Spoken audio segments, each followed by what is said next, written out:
dhimasho dhaawac ayaa ka dhashay israsaasayn caawa ka dhacday magaalada Gaalkacyo kadib markii ciidamo ka tirsan booliska gobolka Mudug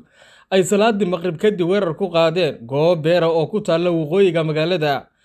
halkaas oo ay ku sugnaayeen wasiirka arrimaha dibadda Soomaaliya Cabdisiciid Muuse Cali iyo mas'uuliyiin kale kuwaas oo halkaas u tagay afur uu ku casuumay Nabadoon Yaasiin Cabdisamad. booliska ayaa iska caabin kala kulmay ilaalada wasiirka arrimaha dibadda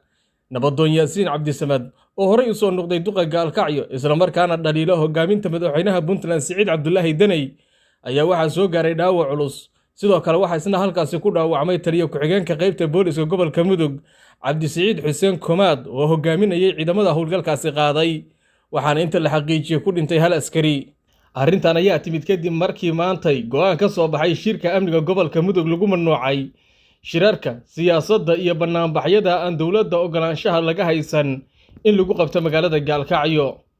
waxaana maalmo ka hor odayaal iyo siyaasiyiin uu ka mid yahay Nabadoon Yaasiin oo saxaafadda la hadlay u soo jeediyeen madaxweynaha Puntland inuu iska casilay xilka madaxtinimo ee Puntland kuna wareejiyo madaxweyne ku-xigeenka maadaama isagu u sharaxan yahay xilka madaxtinimada ee Soomaaliya.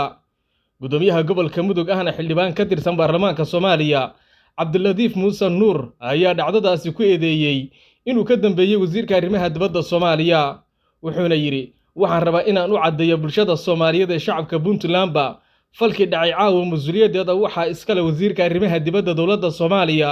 Cabdisiciid Muuse oo magaalada Gaalkacyo u yimid kamire dhalinta siyaasad madhaleys ah iyo khalkhalgelinta amniga guud ee magaalada Gaalkacyo sida uu hadalku dhigay. Shukaadan Guray, Telefishinka Universal, Gaalkacyo.